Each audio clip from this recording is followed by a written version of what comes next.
दोस्तों, आज हम आपको एक ऐसी कहानी सुनाने जा रहे हैं जिसको सुनकर आपके जीवन में आने वाली चुनौतियों का सामना आप आसानी से कर सकते हैं। तो इस वीडियो को लास्ट तक जरूर देखें। महाभारत काल की बात है।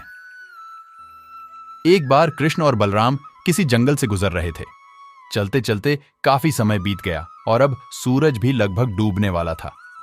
अंधेरे में आगे बढ़ना संभव नहीं था, इसलिए कृष्ण बोले, बलराम, हम ऐसा करते हैं कि अब सुबह होने तक यहीं ठहर जाते हैं। सुबह होते ही हम अपने मंजिल की ओर बढ़ चलेंगे। बलराम बोले, पर इस घने जंगल में हमें खतरा हो सकता है।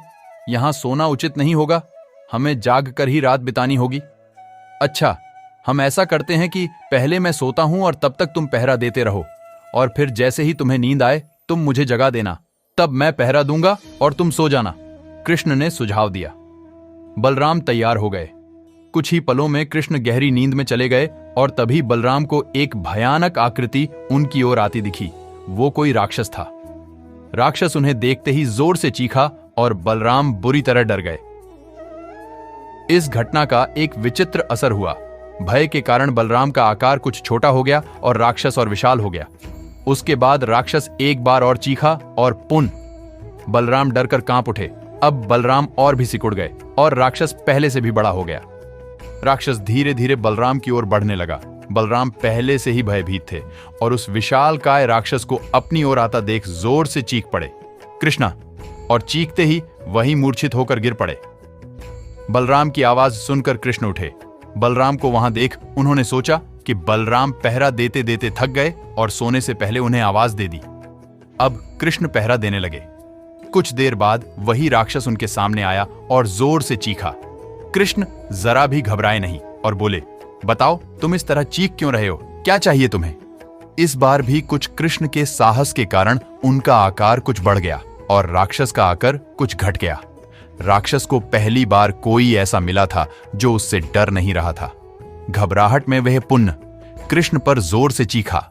इस बार भी कृष्ण नहीं डरे और उनका आकार और भी बड़ा हो गया, जबकि राक्षस पहले से भी छोटा हो गया। एक आखिरी प्रयास में राक्षस पूरी ताकत से चीखा, पर कृष्ण मुस्कुरा उठे और फिर से बोले, बताओ तो क्या चाहिए तुम्हें? फिर क्या था, राक्षस सिकुड़कर बिल्कुल छोटा हो गया और कृष्ण ने उसे हथेली में लेकर अपनी धोती में बांध लिया और फिर कमर में खोस कर रख लिया। कुछ ही देर में सुबह हो गई। कृष्ण ने बलराम को उठाया और आगे बढ़ने के लिए कहा। वे धीरे धीरे आगे बढ़ने लगे। तभी बलराम उत्तेजित होते हुए बोले, पता है कल रात में क्या हुआ था? एक भयानक राक्षस हमें मारने आया था। रुको रुको!